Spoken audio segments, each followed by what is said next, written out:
జై శ్రీరామ్.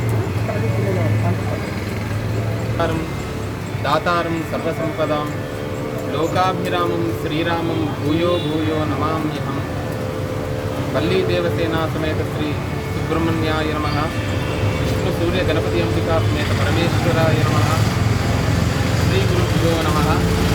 పరమ పవిత్రమైనటువంటి ఈరోజు ఉత్తరాషాఢ నక్షత్రయుక్త శుభముహూర్తమున 7:14 శివసుబ్రహ్మణ్యేశ్వర స్వామి దేవాలయంలో వల్లీ దేవసేనా సమేత సుబ్రహ్మణ్యేశ్వర స్వామి యంత్ర ప్రతిష్ట, దానికంటే ముందుగా గర్తన్యాసము, తర్వాత సువర్ణము అంటే బంగారము, వెండి, ఇలా పంచలోహాలు, నవధాన్యాలు, నవరత్నాలు, నవపాషాణాలు మనకు ఉంటాయి.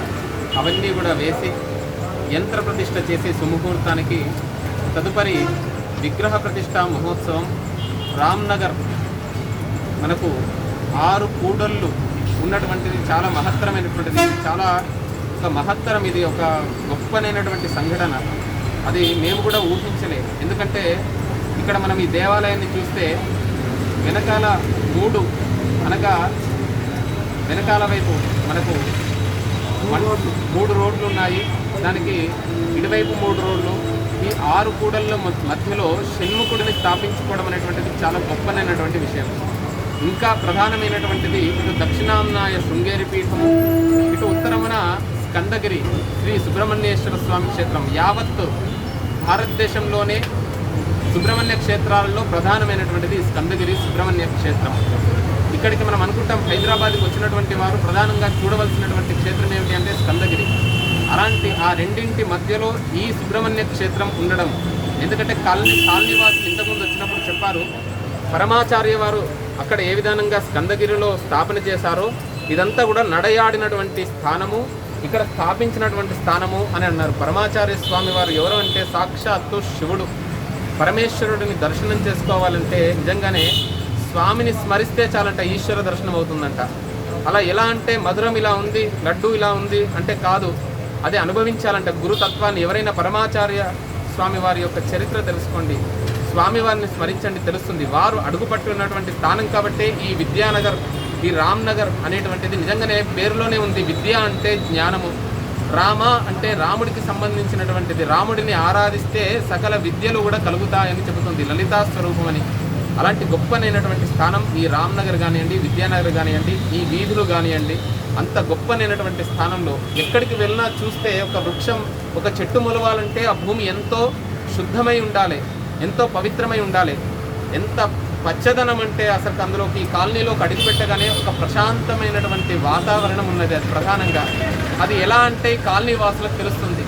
అలాంటి గొప్పనైనటువంటి సుముహూర్తంన శివసుబ్రహ్మణ్య స్వామి కమిటీ వారు, ఇక్కడ పేర్లు నాకు అందరికీ తెలియదు, వీళ్ళందరి తరఫు నుండి సత్యనారాయణ గారు వారు ఒకటే మాట అన్నారు, నేను చేసినటువంటి కాదు, నా వెనకాల మా హనుమంతు ఉన్నాడు, మా రెడ్డి గారు ఉన్నారు, 10 మంది సభ్యులు ఉన్నారు, వారందరి పేర్లు చెప్పారు. కానీ నాకు గుర్తులేదు, నాకు అంత జ్ఞప్తికి ఉండదు కాబట్టి చెప్తున్నాను. ఆ 10 మంది ఈ కాలనీ వాసులందరి తరపు నుండి ఇక్కడ స్థాపన చేశారు. ఇంతకుముందే చెప్పాం, ఇది ఇక్కడితోనే ఆరంభం కాలే.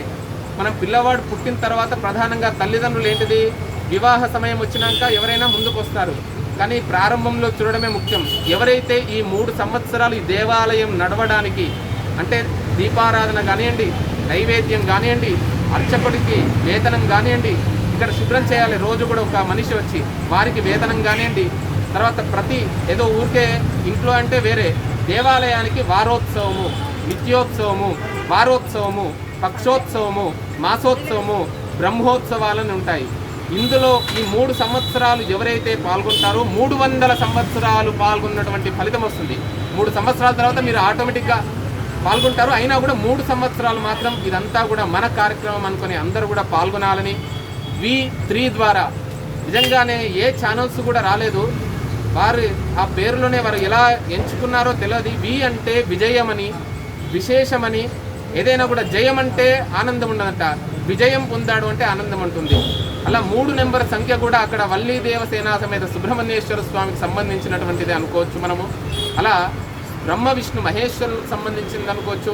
మహాకాళి, మహాలక్ష్మి, మహాసరస్వతి సంబంధమైనటువంటిది కావచ్చు, సత్వ తమో రజోగుణాలకు సంబంధించినటువంటిది కావచ్చు, ఆ V3 ఛానల్ ద్వారా చూస్తున్నటువంటి భక్తులంతా కూడా ఇక్కడ రామ్నగర్ గుండు ఏదైతే ఉందో ఇక్కడికి వచ్చి తప్పకుండా ఈ సుబ్రహ్మణ్యేశ్వర స్వామి వారిని దర్శించుకోండి, తరించండి. ద్రవ్యం ఉంటుంది, ఎంతో ఖర్చు అవుతుంటుంది. కానీ ఈ 3 సంవత్సరాలు ఎవరైతే ఇస్తారో 300 సంవత్సరాలు ఇచ్చినటువంటి ఫలితం లభిస్తుందని చెప్పాము. తను ధన మన ద్రవ్యలోపం చేయకండి.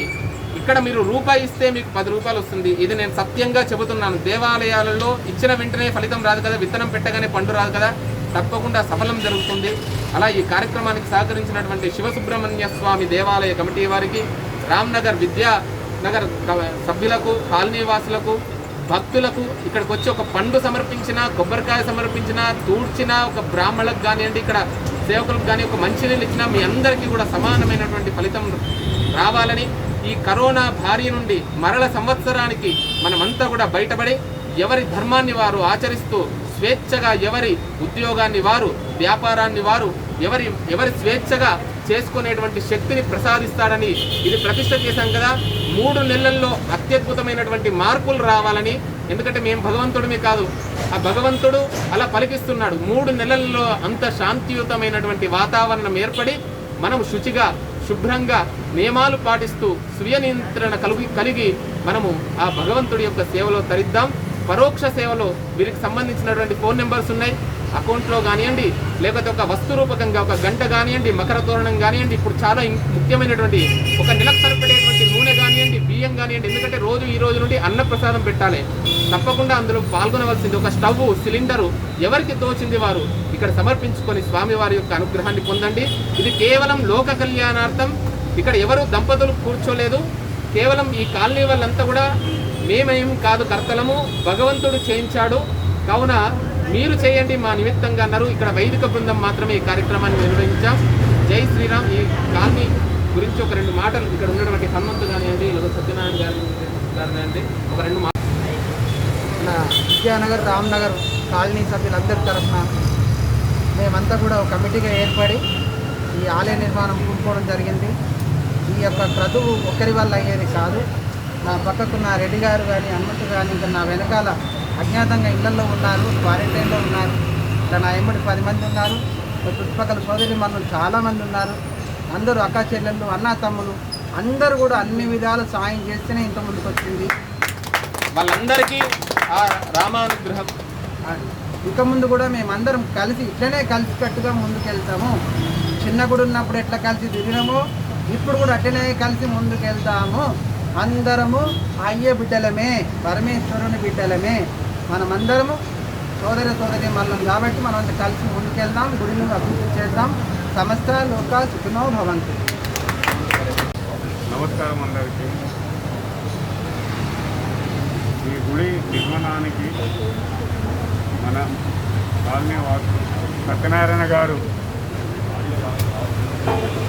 ఏ సంకల్పంతో ముందుకు వచ్చాడో ఆ సంకల్పం ఈరోజు పూర్తి జరుగుతుంది. అందరి సహకారంతో, పూజారుల సహకారం, ఇక్కడున్న నివాసుల సహకారం, మిత్రుల సహకారం, బంధువుల సహకారం అందరితోటి ఈరోజు మనం కార్యక్రమం జరుపుతున్నాము. ఈ కార్యక్రమం ఈరోజు ప్రతిష్ట పూర్తవుతుంది. రేపటి నుంచి అందరు భక్తులు గుడికి వచ్చి దర్శనం చేసుకుంటానికి మన వీరు సంతోష్ పంతులు గారు ఈరోజు మన అందరికీ ప్రతిష్ట పూర్తి చేసి గుడి మనకి అప్పచెప్తున్నారు.